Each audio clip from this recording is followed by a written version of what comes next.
the committee is back. We left the Committee of Supply with members of the government asking questions with 12 minutes 40 seconds remaining. I will ask a member of the government who wishes to speak. Okay, sit down right now if you're not speaking. Okay, the honourable member for Livingston-McLeod. Which minister would you like to ask questions to? To the Minister of Arts, Culture and Status of Women. And would you like block time or would you like to share? I'm hoping for share time if she's agreeable to it. Yes, she is. You may proceed, honourable member. Thank you, Madam Chair. I know sometimes it's difficult to see when I'm standing. Some of my colleagues like to joke that I'm the same height whether I'm sitting or standing, so appreciate you recognizing me. I am currently standing. Yes, thank you to the Minister from Drayton Valley for that commentary. Appreciate it. Madam Chair, I just want to jump into, on page 46 of the supplementary supply estimates, it's also noted that the Ministry of Arts, Culture and Status of Women is transferring $13,196 to several other ministries to support initiatives under the National Action Plan to end gender-based violence. And I just want to say this is extremely important to me. I have two women's shelters in my riding, which is quite unique. I have one in Pincher Creek and one in High River, and I know that they do astronomical work in helping prevent gender-based violence, and they help prevent it before they start. So I'm hoping that this coordinated approach will highlight the importance of cross-ministry collaboration and addressing complex social issues that require comprehensive and integrated responses. By working across departments such as Justice, Indigenous Relations, and Children and Family Services, the Ministry is helping to ensure that programs and supports are aligned and delivered effectively to those who need them most. Can the Minister, through the Chair, provide more details on how these inter-ministry transfers are being coordinated, how success will be measured across participating ministries? The Honourable Minister of Arts, Culture and the Status of Women. Thank you. The inter-ministry transfer supports specific actions under the 10-year strategy that fall within the mandates of partner ministries, including Justice, Children and Family Services, Indigenous Relations, Advanced Education, and Jobs, Economy, Trade, and Immigration. Each ministry is responsible for implementing specific actions aligned with their core services, while overall coordination is guided by the shared outcomes of the strategy. Success will be measured through improved coordination, increased access to supports, and strengthened prevention efforts across government. Alberta has committed to public reporting on progress against the actions in the strategy, recognizing that reducing gender-based violence requires sustained, long-term effort rather than short-term results. Initial results will be released later this year. However, gender-based violence is complex and certainly cannot be solved overnight. Our strategy addresses root causes to reduce violence over time, and a key part of our strategy includes specific actions to raise awareness and encourage survivors to access supports. As such, we expect records of violence to increase in the early years as more people are reporting instances of violence, and this data will help us learn and better understand when, where, and how supports are needed across the province, so we can continue to adapt and respond to Albertans' needs effectively throughout the implementation of the strategy. The Honourable Member. Well, thank you, Chair. I appreciate the insight. And I was just hoping that the Minister, through the Chair, could outline how this collaborative approach is improving outcomes for individuals and in families impacted by gender-based violence in Alberta. I know there's a significant number of programs, especially in Livingston-Macleod, that work within all of the ministries, and I'm just hoping that, through you, Chair, that the Minister can touch base a little bit further on that. Thank you. The Honourable Minister. Well, the collaborative approach is improving outcomes by ensuring services are more connected, accessible and responsive to the real-world needs of survivors and families. By aligning programs across ministries, survivors are better supported as they navigate healthcare, justice, housing, income supports, and community services. Prevention efforts are being strengthened through coordinated public awareness, early intervention, and programs that engage men and boys, while frontline services are being modernized and expanded. While meaningful reductions in gender-based violence take time, this integrated approach lays the foundation for safer communities, stronger prevention, and better long-term outcomes for Albertans. The Honourable Member. Madam Chair, am I able to cede my time to another member? You may not. No. But we will go to members. Actually, no, that will conclude. No, you can. Yeah, but she doesn't want to speak anymore. Just have a seat and we'll see who stands up on the government side for the remaining 7 minutes. The Honourable Member for Calgary-Lougheed. Thank you, Madam Chair. I have some questions for the Minister of Assisted Living and Social Services, if I may. You want to, well, block time or going back and forth? Prefer shared time if you would like. Minister, you're amenable to shared time? Absolutely. All right, you may proceed. Thank you, Madam Chair. On page 50 of the supplementary supply estimates, the Ministry of Assisted Living and Social Services presents 2 items. $15,174,000 in new expense for enhanced health care for seniors, fully offset by the Canada-Alberta Aging with Dignity Agreement, alongside a $721,289,000 expense transfer from hospital and surgical health services for the provision of continuing care through Assisted Living Alberta. That $721 million figure deserves plain language clarity for Albertans watching these proceedings. This is not new spending. It is not a reduction in acute care. It is budget authority following program responsibility to its new home, a provincial health agency now accountable specifically for continuing care. The $15 million in new seniors care funding costs Alberta taxpayers nothing. To the Minister, through the Chair, can you explain how this transfer reflects the government's commitment to an organized, accountable health system and what Albertans should understand about how continuing care is now being managed? The Honourable Minister of Community, Social Services and Seniors. Well, thank you, Madam Chair, and through you to the member for the question. The member is correct. Supplementary supply for my ministry includes two different areas, the biggest of which is $721.3 million, which will be transferred from the Ministry of Hospitals and Surgical Health Services to my ministry for continuing care. The member is also correct, Madam Chair. It is a net zero impact on the government of Alberta's budget. Is an adjustment, as I will lay out in a moment, that takes the last portions of the continuing care aspect of both Alberta Health Services and the former healthcare ministry and moves them fully over to either Assisted Living Alberta, our organization now responsible for continuing care, and our ministry in one way or another. The breakdown of that $721.3 million is as follows: $362.8 million to support the alignment of ALA's resources required to deliver our mandate for continuing care and to meet our legislative obligations underneath the Provincial Health Authorities Act. As well, the next number is $310.5 million, which represents ALA's portion of the Transition Services Agreement to pay off services provided by health shared services organizations. And lastly is $48 million for the ratification of the United Nurses of Alberta Agreement under the Q1 approval, which is transfers from HS for staffing that ultimately moved over to our division. I will reiterate, as the honourable member said, this has a net zero impact on the government of Alberta and just fits within the realignment of budget spaces with ministries underneath the DESI regs and underneath the mandate that's been given to us. The second area that the honourable member referred to is the $15.2 million of operating funding for 25-26, along with $33.9 million, which was made available. Well, that's awkward. She's gone. It's over.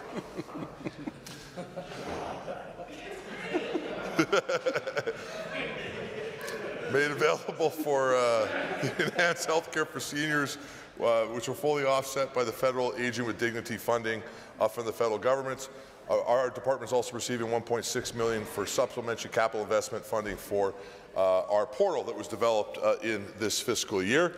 The member also asked if I could lay out how this change of funding works underneath the health refocusing. The Minister of Hospitals did a great job earlier today discussing how this money will not, one, impact his ministry, but second, about some of the great results that we're seeing as a result of this repurposing of investment between the ministries to make sure that we can continue to focus on each of our area in healthcare. I do want to reiterate, and I know he would agree with me, Madam Chair, that at the end of the day, this is still a global health budget that the four health ministers manage together to make sure that we can impact each of our organizations simultaneously. But some of the great results that we now see, the minister referred to, I will reiterate some of them, which is over 20% reduction in ALC numbers since the health refocusing took place. Over 30% reduction in the largest cities since the health refocusing took place, and 65% reduction of those waiting for continuing care inside the hospital, showing again that this was the best thing to do. It continues to clean up the NDP's mess, and it brings all that focus into the right area. The honourable member Calgary-Lougheed. No more questions from me. No more questions. Any other members from the government side wishing to speak? Seeing none, that will conclude 20-minute block for the. You can move when I'm speaking in here, but don't make it look like you're trying to speak. We'll go to members of the official opposition for the first 10-minute block. The Honourable Member for Calgary Glenmore, would you like to share your time or go back and forth? I'd be open to Or it. block time. Minister to answer questions on Energy and minerals, please. Yeah. Oh, are you okay to go back and forth with the member? I'll probably do blocks. You want to do block? Sure. All right, Honourable Member, the first 5 minutes is yours. Well, thank you, Madam Speaker. So I want to start on page 63 of the Energy and Minerals Supplementary. That's expense line 2.2. That's $316 million to cover the ministry's claim from settling prior to on litigation matters. So, Madam Chair, in 2023, 5 largely Australian companies, including Valerie Resources, Atrum Coal, North Back Holdings, and Cabin Ridge Holdings, sued the Alberta government for a total of $15 billion over the UCP government's flip-flopping on the coal policy. We know that 3 companies settled with the UCP government, and we only learned because the companies actually disclosed these settlements in their financial statements. So why didn't the minister disclose the exact amounts when the settlements had happened? That's line 2.2 of the $316 million, Madam Chair. Can the minister confirm the exact settlement amount per company that received each settlement? In other words here, which entities, which companies are included in this payout? And how is the total $316 million are actually spent? What is the breakdown for that? Was there an alternative to settling and using public money, to settle with the coal companies? And was there an alternative to protecting taxpayers' money from that settlement, Madam Chair? And what is the status of the remaining 2 lawsuits? We have 3 settled that we know of. What is the status of the remaining 2? And how much is the minister budgeting for them? And then I want to go to line 2.2, again, page 63. Can the minister confirm that this $95 million here is a payout for Evolve Power? This is not the first coal mining settlement the Alberta government has landed on. The province has also agreed on a $143 million settlement with another company, that's Atrum Coal, earlier in 2025. So where is the money for the $143 million settlement coming from? Are there more settlements coming, and when are they being released? Key objective 2.3 of the ministry's business plan is around modernizing Alberta's coal legislation and policy and the framework as a whole. Can the minister confirm whether any of these lawsuits will be dealt with in any shape or form in the development of the new coal modernization initiative? Why would the government put Albertans on the hook for this reckless flip-flopping on their coal policy, Madam Chair?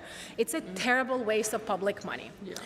And then finally, I want to go to, in the capital investment, 2.1, there's $1 million here to upgrade the IT systems that support revenue initiatives. So what is this IT system used for? What is exactly being updated and modernized here? Can the minister explain what these revenue initiatives are? Can the minister confirm whether these IT systems are related to the management of the bitumen royalty in kind BRIC program, or is it supporting the setup of the gas royalty in kind GRIC program or not?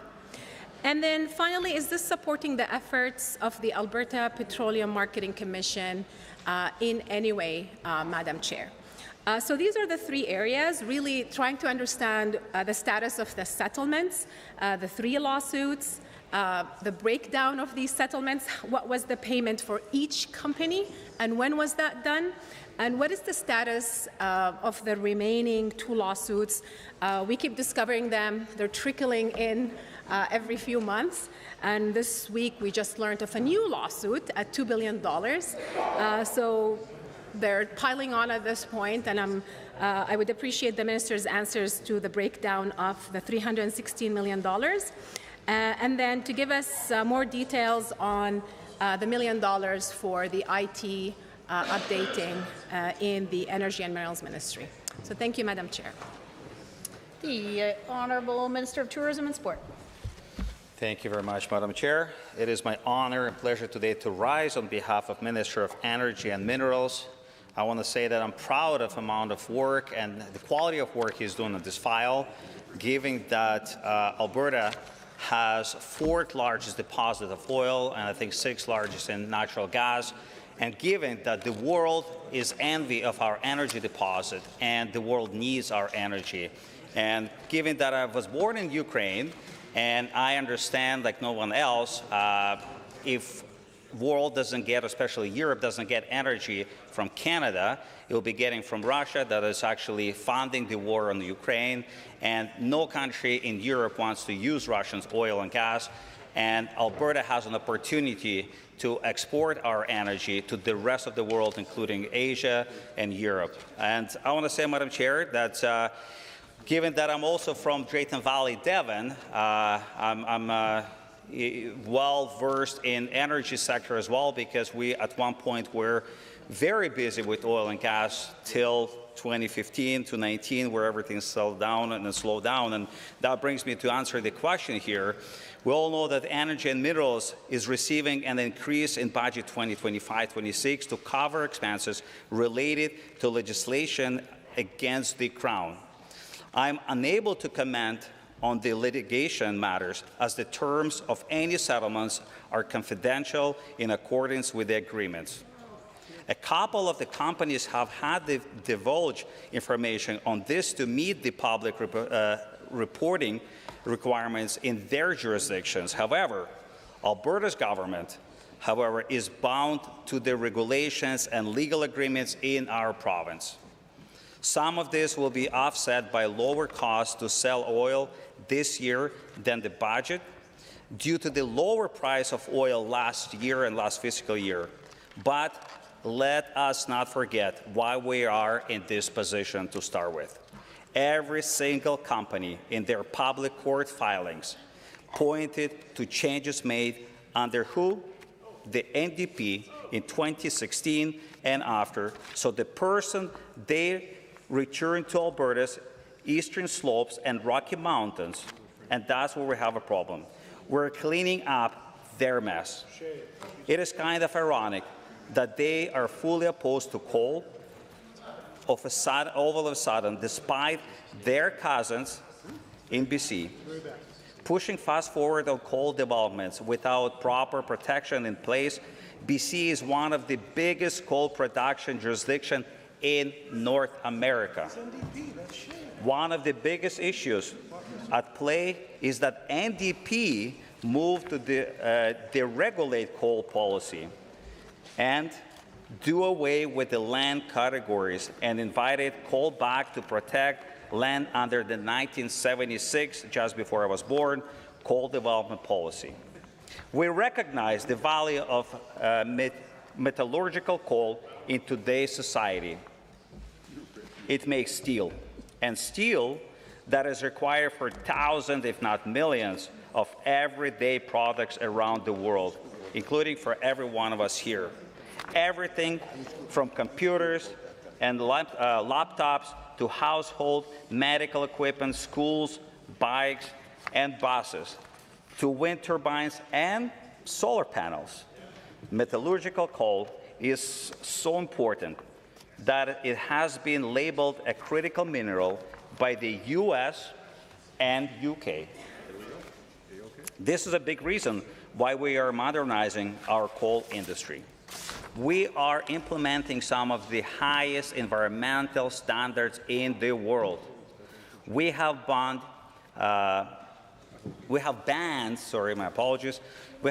mountaintop removal. We have banned new open pit mines in the Rockies and the foothills. And we have prioritized the protection of our water, air, and environment. Before a shovel is put in the ground, companies will have to prove how they will accomplish these key foundation pillars, and when they are done, they will be required to reclaim the land, which is nice. Further, as part of the modernization, we are reviewing coal royalties to ensure Alberta receives... I'm not done. Well, that concludes your time, Honourable Minister. We'll now go to the next 10-minute block for members of the government. Yeah. What? Wait.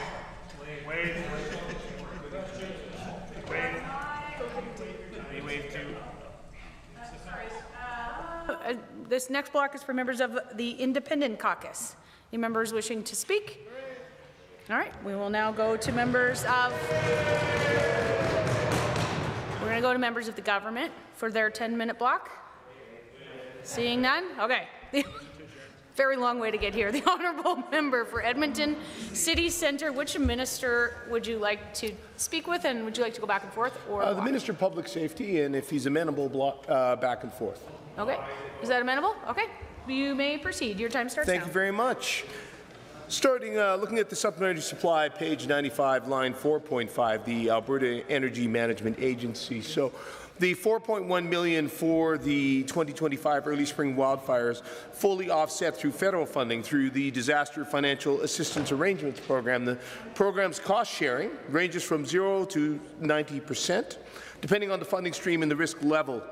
Also has per capita consideration, so that program got tweaked in spring 2025, around the time that our province had some wildfires that were eligible for financial support. So could the minister elaborate on how the costs were shared through the Disaster Financial Assistance Arrangements Program? What share did the federal government fund, and did the province pass any of their share of those costs on to municipalities? So close. The Honourable Minister Public Safety and Emergency Services. Thank you very much. So the member is correct. The $4.1 million will help cover some of the expenses incurred by the 8 municipalities that responded to the wildfires and floods of 2025. Alberta Emergency Management expects the federal government will reimburse Alberta through the Disaster Financial Assistance Arrangements. This is a program that is common right throughout Canada. We don't burden folks with those additional costs. It's a cost share, and this is part of the arrangement that we have with the federal government. See if there's anything else I can add to that. The ministry already has the Legislative Assembly's approval to spend the remainder of the budgeted money for the Hazard Assistance and Resilience Program in 2025. So not much further to add to that particular point. The Honourable Member. Thank you, Madam Chair. And just to clarify the last question in that bunch there, did the province pass any of their share of the costs on to municipalities? The Honourable Minister. So, Madam Chair, this $4.1 million will help cover. I don't know why there's always an insinuation that we want to do something towards municipalities. That's just not the case, Madam Chair.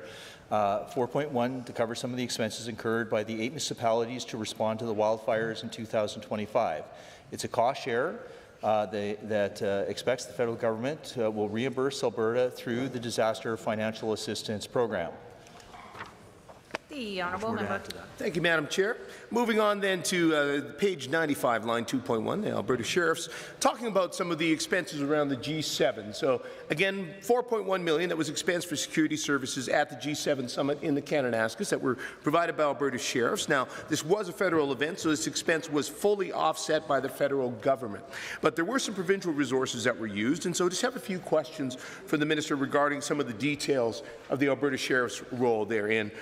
Thank those sheriffs for their work and their service. What types of security services were provided at the G7 summit in Kananaskis? How many sheriffs were pulled in to help provide security at the G7? Did this lead to any known staffing shortages in any other parts of the province? Did vacancies in Alberta sheriffs lead to any known issues in either providing security services at the G7 or in filling potential service gaps in the sheriff's other duties and responsibilities? The Honourable Minister. Well, thank you, Madam Chair. So the member is correct. $4.2 million will cover the expenses incurred by the Alberta Sheriffs to support security at the G7 summit.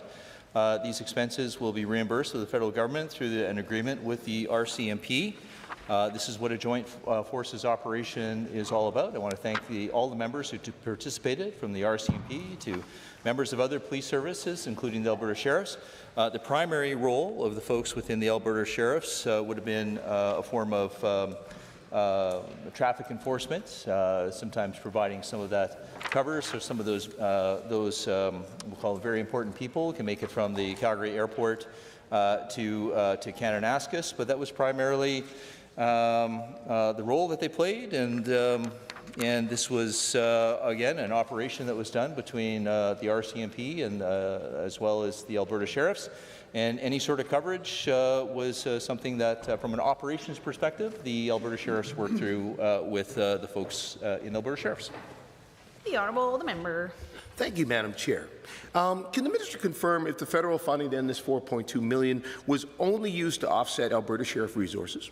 And were there any municipal security resources that were used at the G7 that the government had to approve federal funding for as a result of the Provincial Priorities Act? The Honourable Minister. I'm only aware of the $4.2 million. That's going to cover, again, the expenses incurred by the Alberta Sheriffs to support the security at the G7. Expenses will be reimbursed by the federal government. No, there's not much more to add to that. I thank them for their service and the way they helped at the G7, and look forward to the federal government reimbursing us. Thank you. The Honourable Member. All right, thank you, Madam Chair. So, all right, we're not going to a particular level of detail tonight, but we'll continue with what we've got. Speaking to line 2.8 on page 95, so organized and serious crime. So we have $2.121 million for the Gun and Gang Violence Action Fund. Now, this also was fully offset by federal funding. Can the Minister detail what exactly this funding went to? What was the reason for the extra $2.1 million that's being in the supplementary supply? So can the Minister clarify what additional programs or spending or was needed to bring this extra $2.1 million in supplementary supply? The Honourable Minister of Public Safety and Emergency Services. Thank you. The $2.1 million was a year-end funding of previously approved and ongoing initiatives. This includes money for firearms prosecution teams to justice. See my friend here to my right. Money to CPS for their gang suppression team. EPS was money for investigative support. Investigative support capital asset, as well as police officers to address gun and gang violence. Investigative support. Money to CAMROs to offset the work of the investigator FTE addressing gun and gang violence. And finally, money to corrections for their intelligence analysts.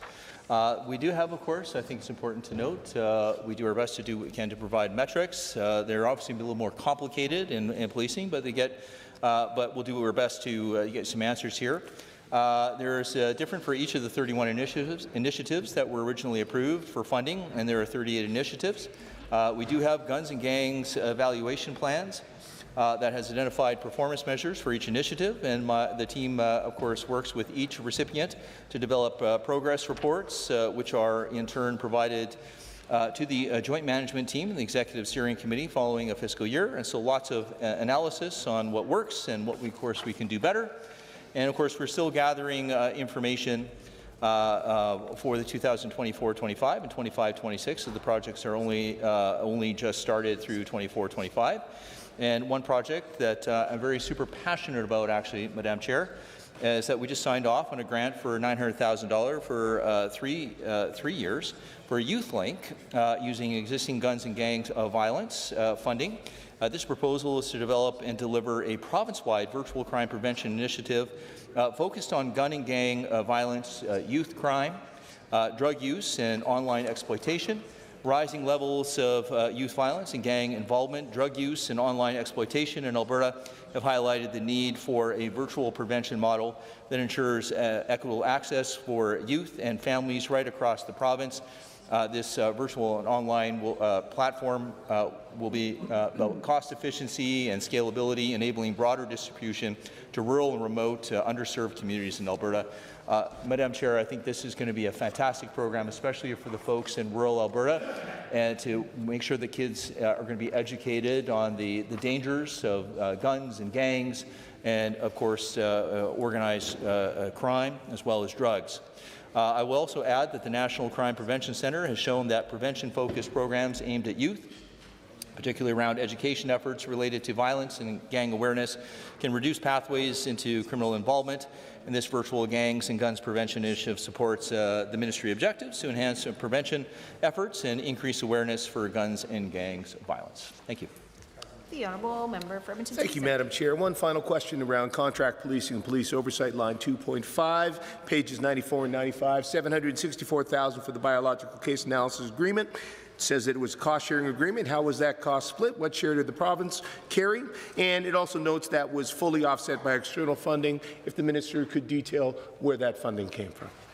The honourable minister. Thank you. $764,000 to cover the increased costs charged by the National Forensic Lab for DNA casework provided for the RCMP, and expenses will be recovered through the establishment of the cost-sharing arrangement.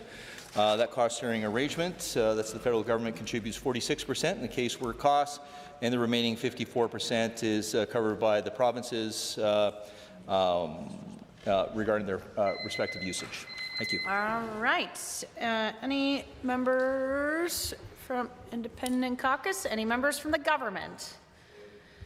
The honourable member for Edmonton Rutherford. Thank you, Madam Chair.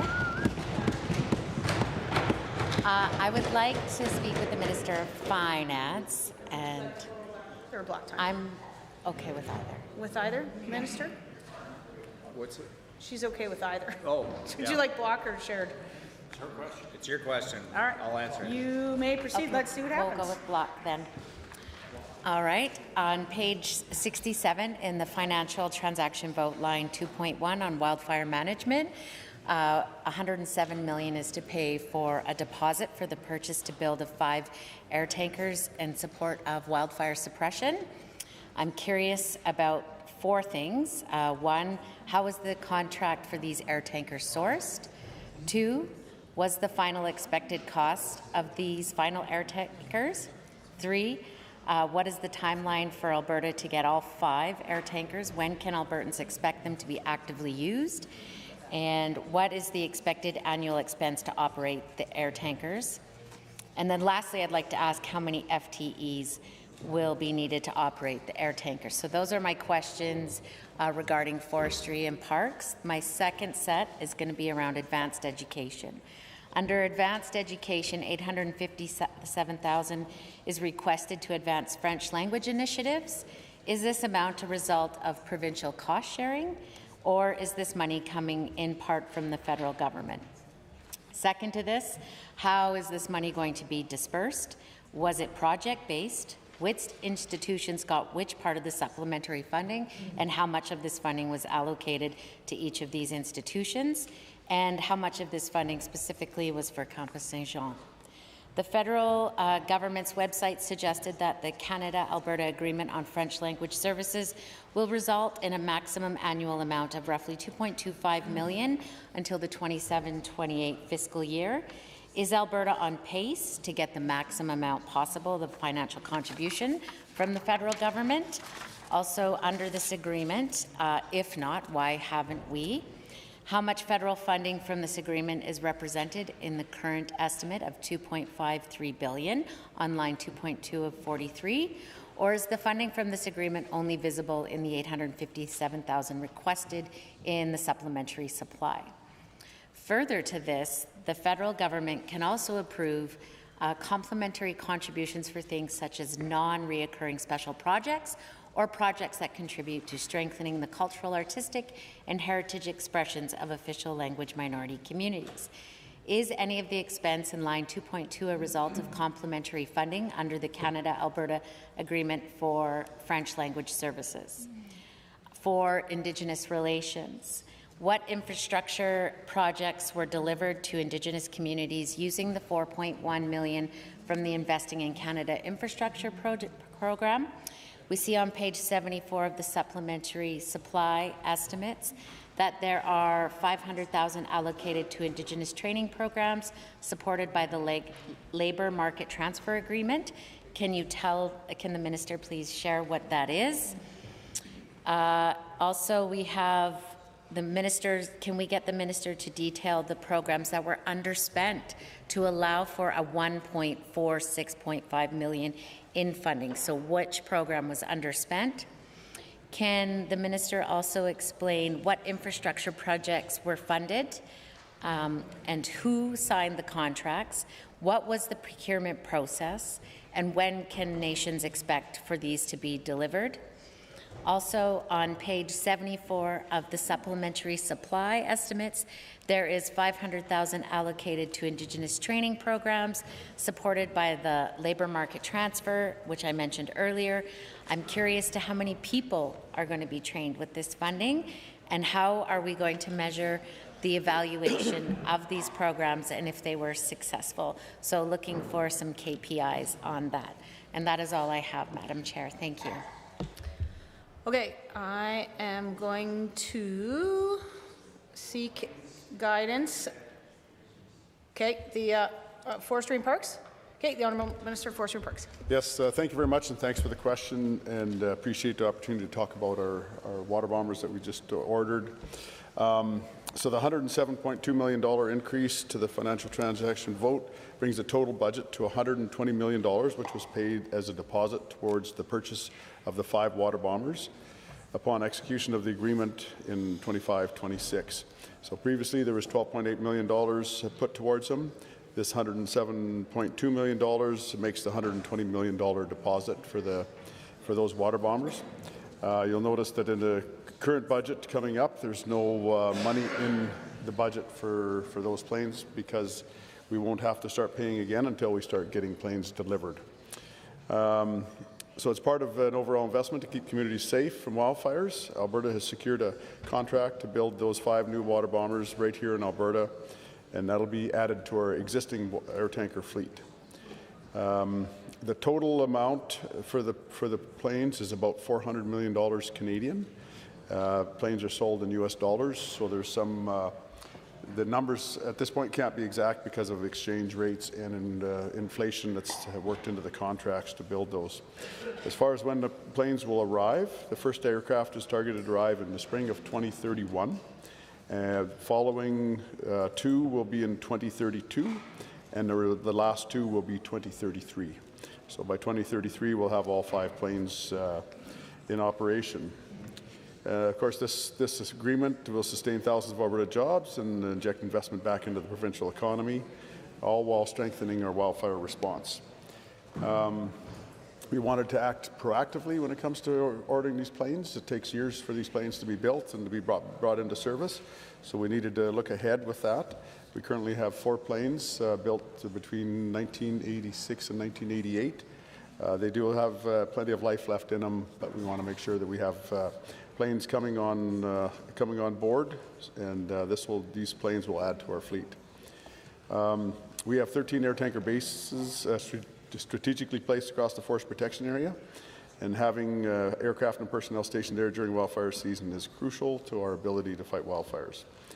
We want to be able to respond quickly to new wildfires and keep them under control, preventing spread to nearby communities. When it comes to the operation and maintenance of these planes, the current planes that we have right now, there was an RFP that went out, and so companies bid on that opportunity to operate and maintain the planes. We expect that will be the same with these new water bombers when they come on stream, that there'll be an RFP to operate and maintain them moving forward. So again, this is a good story for Albertans, good story for Alberta, and a good story for wildfire fighting in the province of Alberta. And I think I'll turn the time over to Minister of Advanced Education. The Honourable Minister of Advanced Education. Thank you, Madam Speaker. Thank you for the question. So, looking at the 2.2 is the question. It relates to, the first question was related to the French language. The $857,000 is all going to. It was an increase by the federal government under the French language initiatives. Canada-Alberta Agreement on French Language Services. So they increased the allocation from what we had originally budgeted, and so that $857,000 increase, all of which goes to Campus Saint-Jean College. Of the 57, 707,000 was going to recruitment and retention bursary program at Campus St. Jean, and the remaining 150,000 was for a creation of an education assistant program at the Campus St. John. I believe, did you want, if you talked about 2.2, so just in case on the other 1,050,000, that is a transfer from arts, culture, and status of women to advanced education. So funding that was originally allocated to arts, culture, and status of women, and that's funding provided by the federal government again, so fully funded by the federal government, for the National Action Plan to End Gender-Based Violence, and the funding there is allocated to publicly funded post-secondary institutions to support eligible activities such as awareness activities, including campaigns and information fairs, prevention and bystander training for students, staff, and faculty, and reporting tools. The Honourable Minister of Indigenous Relations. Thank you very much, Madam Chair, and thank you to the member opposite for those questions. I'm very pleased to answer questions on the supplementary supply estimates for Indigenous relations.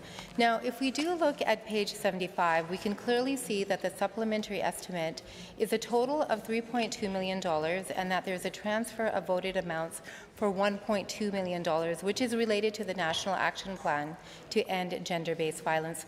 But I do want to talk about that $3.2 million because it's composed of 4 different items.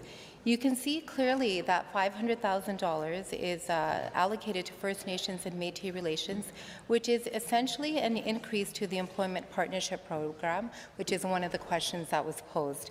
The $2.7 million in investing in Canada infrastructure is actually composed of 3 different items. It's a consolidation, and it's important to break that out so I can answer the questions that were posed. So I'll list them now. An increase of $4 million to reprofile funds from 2024-25 to 25-26 to complete 3 Indigenous-led projects funded by the federal ISIP program, and I'll get into that in more detail. But not right now. Any independents? Any government members?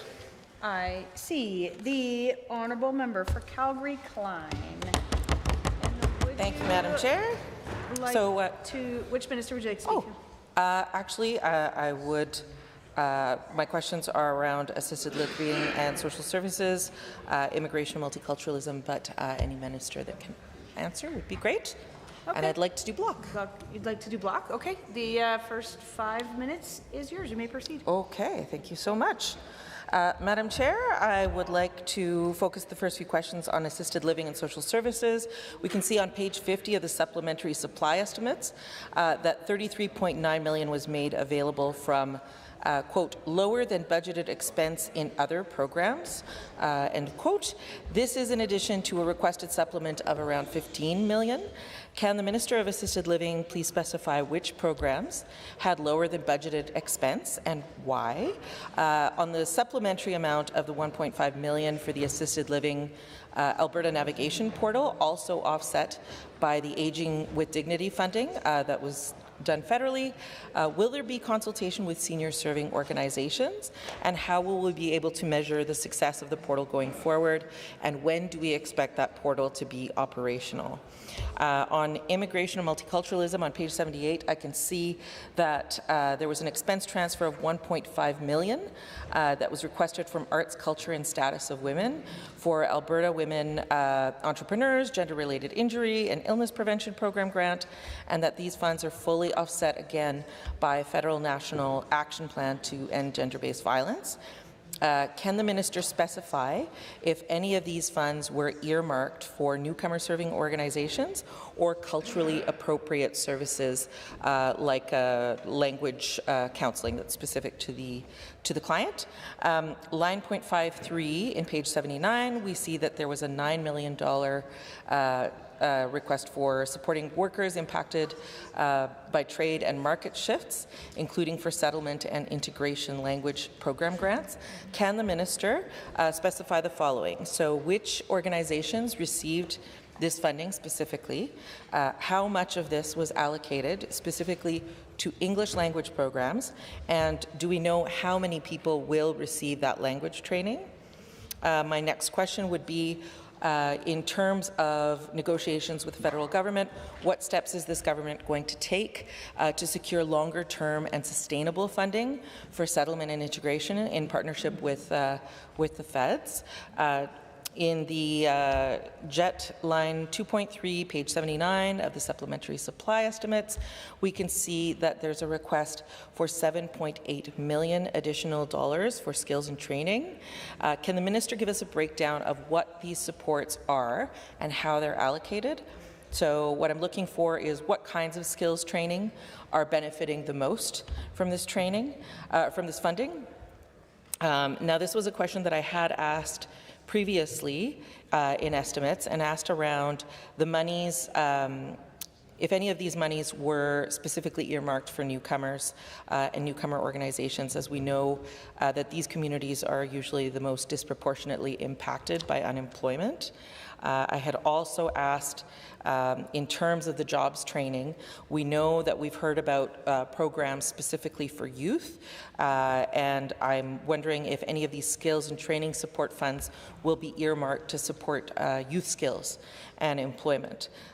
So we know that there's a program that had been announced by this government that included digital badges and small grants to employers, but I'd like to know what the plan is in the medium term and where we will be able to see the outcomes of these programs publicly and how we are measuring their success.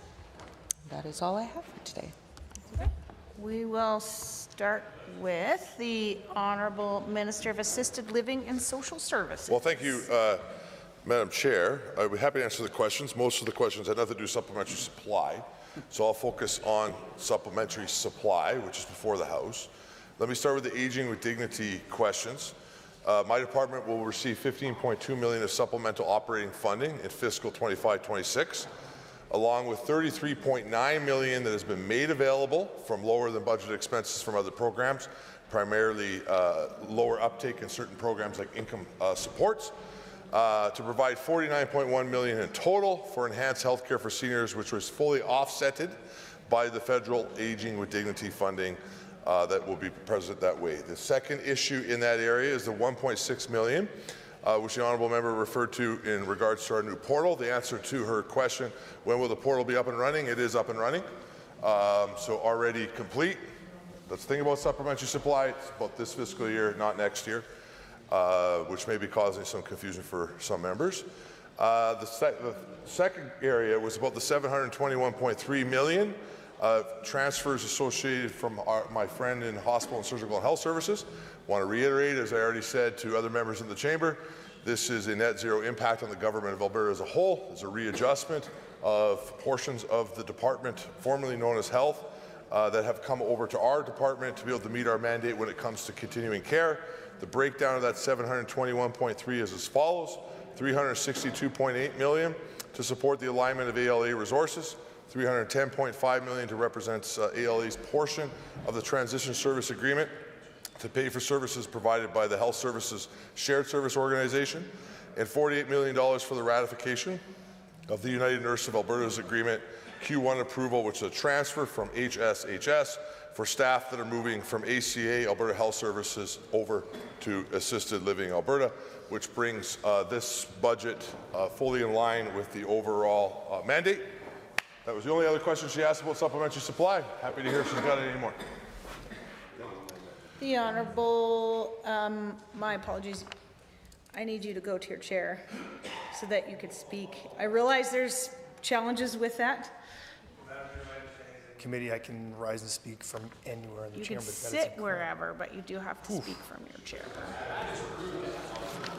I know, twice actually. I've done it twice now. My apologies. The Honourable Minister Jedi. Thank you, Madam Chair. I will be brief as we are dealing specifically with supplementary supply, which, as Honourable Minister at the end of the aisle here had mentioned, is dealing with this current fiscal year, not the next.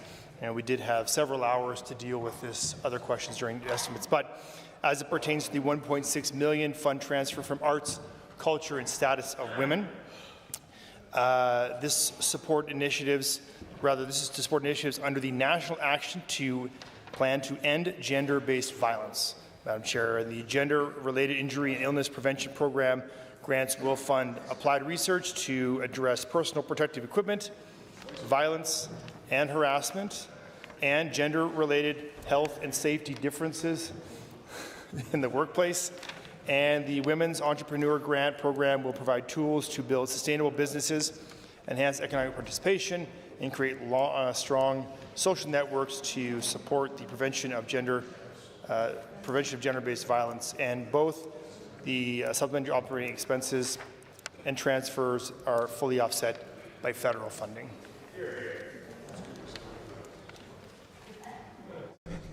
Any others? Seeing none, I will conclude that time block. Phil, I'm going to conclude it. Any members from the Independent Caucus? Any members from the Government Caucus? Seeing the Honourable Member for Lethbridge West. Thank you, Madam Chair. Questions for the Minister of Municipal Affairs? Sorry? Question for the Minister of Municipal Affairs. For sure block time or shared time? I'll share unless the Minister wants to do block. Whichever you prefer. Let's do shared. Let's have a conversation. Okay. There we go. Shared. Please proceed. Remember, comments still go through the chair. All right, here we go. Line 5.3 of page 91 shows funding from federal grant programs. Line 5.3 has an allocation of $9.36 million through Investing in Canada Infrastructure Rural and Northern Communities Program. This $9.36 million is a substantial increase to the estimated $15.3 million, with the total now over $24.6 million. And to the Minister, why was the increase so large? Was this because specific projects got approved? And then maybe I'll throw in, and how long was the average approval time for the projects funded through line 0.53? And do you know the longest time a municipality had to wait for approval? It's the Honourable Minister of Municipal Affairs. Well, thank you. I think I'll just speak very clearly to both the ISIP and the CCBF, both flow through dollars on this. And of course, both of these are dollars that come through municipal affairs in a flow through manner. These estimates include two adjustments, both fully funded, to the Government of Canada net neutral to the province. There's no impact on Alberta's bottom line and no additional burden placed on the taxpayer. First, to address the $9 million that was mentioned by the member opposite, is to support infrastructure-based project under the municipal affairs portion of the Investing in Canada Infrastructure Program, or ISIP. This adjustment is required due to updated cash flows for needs for municipalities and ISIP projects. In short, municipalities have informed municipal affairs that the projects require an additional $9 million in 25-26, the project completion versus which was originally forecast. The original ISIP budget for 25-26 was $15 million, and this top-up aligns with our appropriation with these cash flow requirements municipalities now anticipate. As with all ISIP funding, these dollars are completely federally funded. Alberta's role is to administer and flow the funds through municipalities and local partners. And I'll address the second piece on the CCBF right now, too, before I speak to the question detail that was asked on the timing. We also were seeking approval for an additional $4.8 million under the Canada Community Building Fund, or CCBF. 100% federally funded as well, reflects update federal allocations. As with the previous item, the province acts strictly as a flow-through to ensure municipalities receive the funding that each is entitled to. All these dollars are contained within the supplementary estimates flow-through funds. These adjustments align with our provincial appropriations with federal transfers already committed to the province. And there's no change to provincial spending and no additional fiscal pressures created by the amendments. The supplementary estimates ensure Alberta's municipalities can continue to deliver critical infrastructure that supports growth, quality of life, and long-term economic resilience. Of course, we remain committed to the transparency and accountability with the federal dollars, as we see here in this process today, so that they go directly to the projects they're intended to support. And we have not seen any delays in the flow-through dollars at all. They continue to flow as the projects are needed without slowing down any other projects. The Honourable Member. Thank you, Minister. And just want to clarify something. Just you're saying there weren't any delays, so there have been no municipalities that have contacted your department with any concerns about any delays in having funding approved. Secondly, and you read my mind about the 4.8. The original estimate for Alberta's share of that program was about $276 million. So can you explain to us also what's the reason for the $4.8 million increase? And then once you answer that, I've got a couple more and then we're done. Just a reminder to speak through the chair. The Honourable Minister. Well, thank you. As I stated previously, the flow through the province has not created any delays for projects not being able to be completed or continued work on. And the piece around the $4.8 million with the CCBF, the purpose of it is to continue those flow through funds. There were 13 projects approved in 2020, municipalities applied for and all approved. This is to continue the funding on those as the municipalities incur the cost. They're informing us of what the needs are within the fiscal year, and this continues to keep those dollars flowing as a smooth and oil machine between our friends in the federal government and our municipalities. Honourable member. Thank you, Madam Chair. So is there an allocation formula for funds across the province? And is the province the main decision maker for what gets approved? And going back to that first question is, how is that funding for the Canada Community Building Fund distributed and allocated? The Honourable Minister. Well, thank you. It's largely a question, pardon me.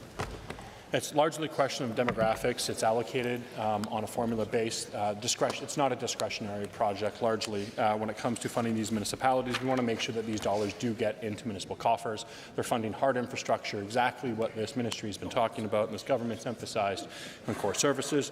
It is a collaborative relationship where the federal government continues to have those dollars flow through as needed, as they commit, and that the province continues to fund those on a per capita basis and population base within the province.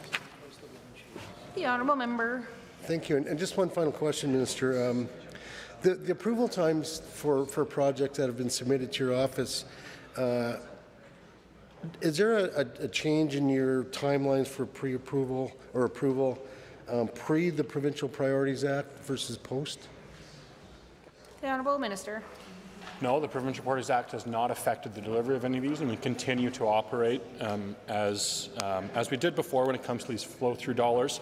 The Provincial Priorities Act is about emphasizing priorities that the provincial government of Alberta has. We've always had the ability in conversations with our federal partners to let them know what those priorities are. Now with the Provincial Priorities Act, we have the teeth behind it to make sure that we're not funding things, as I mentioned in our estimates conversation, around the only time it's been used so far is the funding of meth pipes and education for meth pipes for children in Lethbridge. Happily, we did invoke it then. And when it comes to priorities like that within the province, we'll continue to invoke the Provincial Priorities Act. The Honourable Member. No, thank you. Okay. We will now seek any independent members wishing to speak. Any members from the government? Any members from the official opposition? Well, I will now put the question. We shall now proceed to the final vote on the supplementary supply estimates. Those members in favour of the resolutions for the 2025-26 supplementary supply estimates General Revenue Fund for the fiscal year ending March 31st, 2025, please say aye. Aye. Any opposed, please say no. No. That is carried. Shall the vote be reported? Are you agreed? Agreed. Any opposed? It's carried. I'll now invite the Government House Leader to move that the committee rise and report the 2025-26 Supplementary Supply Estimates General Revenue Fund. So moved, Madam Chair. All those in favour, please say aye. Aye. Any opposed, please say no. So carried.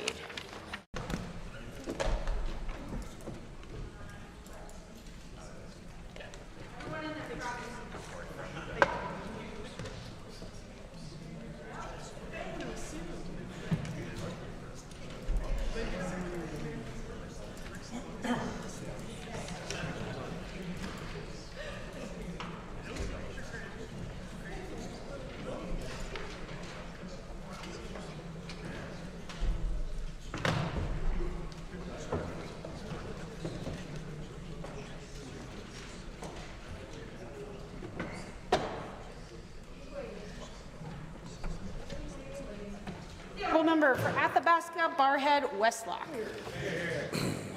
Madam Speaker, the Committee of Supply has had under consideration certain resolutions, reports as follows, and requests leave to sit again.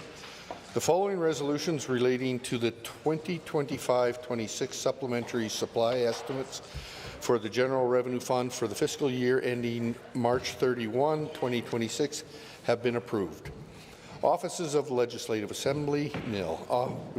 Office of Auditor General, $4,057,000. Office of the Chief Electoral Officer, $13,329,000.